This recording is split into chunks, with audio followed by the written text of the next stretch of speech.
Good afternoon. With labor participation, wages, and job growth all on the rise, we are seeing firsthand how President Trump's economic policies are benefiting American workers. The unemployment rate dropped to 3.9%, the lowest level since the year 2000. The unemployment rate for adult women is at 3.5%, and African American unemployment rate is at 6.6%, the lowest ever recorded, and the unemployment rate for Hispanics tied a series low. Since the president's election, more than 3 million jobs have been created. The president's historic tax cuts, deregulation, and pro-growth policies are creating jobs and restoring confidence in America's economy. On another important matter, the White House has been in close contact with state and local officials in Hawaii since the initial earthquake and volcanic eruption. The president continues to monitor the ongoing situation. FEMA and the White House encourage all individuals in potentially affected areas to monitor local radio or TV stations for updated emergency information and follow the instructions of state and local officials. The New York Post said today that CIA Acting Director Gina Haspel has headed 4 CIA stations across the globe, been a senior official in the CIA's Russia operation, held several top roles in the division responsible for covert operations, and post 9/11 was a senior level supervisor in counterterrorism. The Post further noted that her integrity and significantly her political impartiality are unchallenged. She deserves quick confirmation without partisan theatrics. The bottom line, Acting Director Haspel has an unparalleled understanding of the CIA and is the right person to lead it during these dangerous times. Lastly, and on a slightly lighter note, I would like to congratulate Catherine and Alex, 2 members of the White House Press Corps, on their engagement over the weekend. So congratulations. And with that, I don't know if they even showed up today, but that's okay. Definitely would have given them a question, but since I don't see them, Kevin, we'll go with you. Thank you, Sarah. A couple of questions. First on Gina Haspel. Is it true the president and yourself and others had to sort of convince her not to withdraw her name from consideration? And if so, what was that like? And has this circumstance happened before since you've been at your position here at the White House? And a follow about Don Blankenship. Why does the president believe he can't win an election in the state of West Virginia? Let me answer the first question, we'll come back to that. In regards to Acting Director Haspel, her commitment to the agency is one of the reasons that she is the right person to lead it. She wants to do everything she can to make sure the integrity of the CIA remains intact, isn't unnecessarily attacked, and if she felt that her nomination would have been a problem for that and for the agency, then she wanted to do everything she could to protect the agency. At the same time, she wants to do everything she can to protect the safety and security of Americans, which is why she is 100% committed to going through this confirmation process and being confirmed as the next leader of the CIA. And the follow was on Blankenship in West Virginia. Why does the president believe that he can't win an election in the state of West Virginia? Why not? As you all know, I have a few more limitations than the president, and due to the Hatch Act, can't get into the specifics about an election prior to it taking place. But I'd refer you back to the president's tweet, which I think is pretty clear, and if he has more to say on it, he certainly will. Thanks, Sarah. We also congratulate Alex and Catherine. Rudy Giuliani said that if necessary, it's possible that Michael Cohen could have paid off other women to keep them quiet about alleged affairs with the president. Is that possible? Are there other women out there who receive money from the president to stay quiet? I'm not aware of any other activity, but I would refer you to Rudy Giuliani to respond to any of those questions, or anybody else on the president's outside counsel. But you've been in his circle for a long time now. You were on the campaign. Is that anything that came across your desk? Again, I'm not aware of anything like that, but I would refer you to the president's outside counsel. Steve? The president's got a May 12th deadline on the Iran nuclear deal. Is he wavering on this deal based on the pressure from the Europeans with Boris Johnson here this week? The president will make an announcement on what his decision is soon. As you know, he's got a few days to do that, and we'll let you know when he's ready to make a decision on it. John Kerry's shadow diplomacy, how does that impact the deliberations? I don't think it impacts it at all. I think the president spoke out about that pretty clearly, and I don't think that we would take advice from somebody who created what the president sees to be one of the worst deals ever made. I'm not sure why we would start listening to him now. John? Thank you, Sarah. Back to Gina Haspel. Her confirmation hearing is on Wednesday. It's an open hearing before the Senate Intelligence Committee. Are there any questions that are off limits from the White House's point of view as it relates to her career at the CIA? We think that Acting Director Haspel is a highly qualified, uniquely positioned individual to lead the CIA, and we're very confident in her ability to answer the questions that we know are going to come.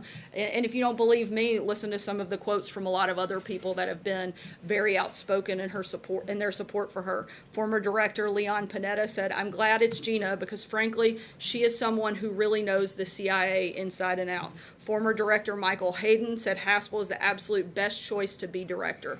Former Acting Director and Deputy Director Michael Morrell said she is capable, she has integrity, she cares deeply about the mission of the agency, and she cares deeply about the men and women of the agency. And lastly, former Acting Director and Deputy Director John McLaughlin said, "If you were picking a professional officer to head the agency, I can't think of a better person than Gina."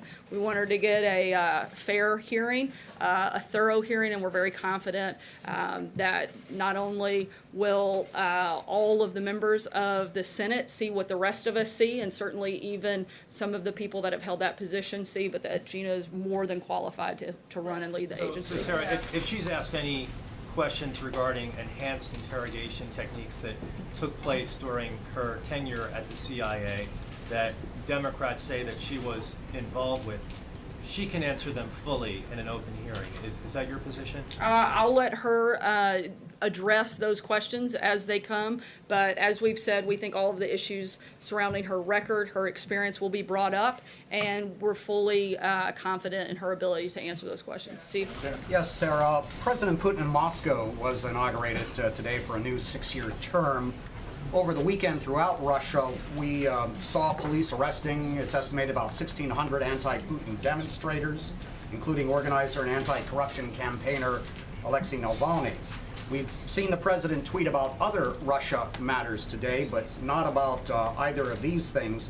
What message does the president have for the Kremlin and the Russian people about these events? First, the president congratulates him and looks forward to a time when we can hopefully have a good relationship with Russia. However, the United States believes that everyone has a right to be heard and assemble peacefully. Blake? Sarah, thank you. The president has said in the past that the Russia investigation is an excuse for Democrats losing the 2016 election, but today he appeared to look forward to the 2018 midterms. He tweeted out, quote, "Is this phony witch hunt going to go on even longer so it wrongfully impacts the midterm elections, which is what the Democrats always intended," and he ended that with a question mark. Does the president now believe that the Russia investigation actually has to do with the 2018 midterms as well? I think he thinks that the idea that this narrative continues to be driven, the fact that a year and a half later, after spending most all of your time every single day looking into this and still finding nothing, the fact that we're still talking about it will and has the potential to impact the 2018 election. I think the point he's making is how ridiculous it is that we're still having this conversation and the depths to which this research has gone on and investigation has been conducted and still produced nothing. Is the president pleased with the appearances of Rudy Giuliani over the last few days? I didn't speak with him specifically about his feelings about it, but certainly feels that he's an added member, added value member to his outside special counsel. Francesca. Thank you, Sarah. On that note, Rudy Giuliani said yesterday that the president could plead the fifth if he's subpoenaed by the special counsel. And I want to know why the president would even go that route if he hasn't done anything wrong, as otherwise. He said repeatedly that there was no collusion and there was no obstruction of justice. That's a question you'd have to ask the outside special counsel. I'm not an attorney, certainly couldn't address that. Jim? Sorry, Sarah. Sorry, I'm going to keep moving just because we're going to get real tight on time here. Jim? In the same vein, does the president believe it is within his executive powers to reject a subpoena from the special counsel's office? That's a question I would refer you to special Can I counsel. follow up on Gina Haspel? I'm going to just keep moving because I did it to your colleague. David? The president, this time around on Iran, Mike Pompeo, Secretary of State, and you've got John Bolton, the new National Security Advisor. They've been among the most prominent critics of the Iran deal. I mean, is there any reason to think President Trump won't kill the deal when Saturday rolls around? The president will make that announcement very soon. We'll certainly keep you all posted on it as it happens. Michael? On the EPA, Andrew Wheeler is now confirmed as the second in command of the EPA. Does the president think that he would be able to continue the deregulatory agenda that Mr. Pruitt has been in charge of, were he to remove Mr. Pruitt? And given the sort of cascade of ethical problems, how close is, what's the status of the review that you guys have been saying that you're doing, and is the president closer to removing Mr. Pruitt from office? I don't have any personnel announcements on that front. Certainly, we have confidence in the number two. Otherwise, the president wouldn't have asked him to serve at such a senior level position within the EPA. But I don't have anything further on that front. Justin? I wanted to catch back up with on China after the delegation came back.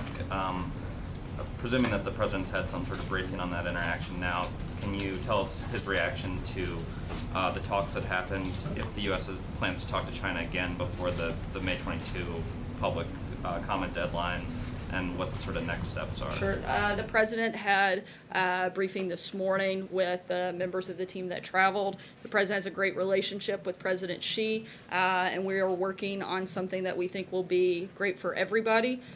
China's top economic advisor, the vice premier, will be coming here next week to continue the discussions with the president's economic team, and we'll keep you posted as those discussions are ongoing. Stephen? Sarah, in its front page story this morning, the Washington Post, among many things, reported that there are persistent rumors that Mrs. Trump does not live in this White House and that she lives with her parents somewhere in the suburbs. What do you make of those rumors? I make of the fact that just when you think the Washington Post can't get things any more wrong, they do, and that is an outrageous and ridiculous claim. The First Lady lives here at the White House. We see her regularly, and I think that's something that belongs in tabloid gossip, not on the front pages of the Washington Post, and I hope that they'll do better next time. Peter? Sarah, we're going to hear from the First Lady in a moment. She's going to promote, among other things, good behavior among children.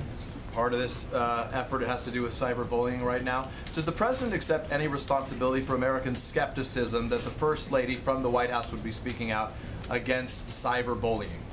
Look, this is something that is extremely important to the First Lady. I'm not going to get ahead of her announcement or her comments. In fact, I'm only going to take one last question because we got to make sure that we get there so nobody misses that. And the President will also be joining the First Lady at that event, and so we want to make sure everybody has a chance to tune in. Aisha, we'll take your question last. To be clear, the question was about him, not about her. I know that we'll wait to hear what she says, but does he accept responsibility for this climate that exists right now, that there is the need to sort of address an issue like cyberbullying? I think the idea that you're trying to blame cyberbullying on the president is kind of ridiculous when it comes to kids. This is something that has been problematic and something that we have seen over the last decade, and the First Lady sees it to be an important issue and something that she wants to address, and she'll do that here shortly. Aisha. Thanks, Sarah. There have been some reports that an Israeli intelligence firm was hired to kind of dig up dirt on former Obama administration officials regarding the Iran nuclear deal. Does the White House have any knowledge of that, or the idea that any Trump aides were involved in hiring this intelligence firm? I'm not aware of anything on that front. If something comes up, we'll let you guys know. Thanks so much. We hope you'll join us here in the Rose Garden with the First Lady and the President rolling out her initiatives. Thanks, guys.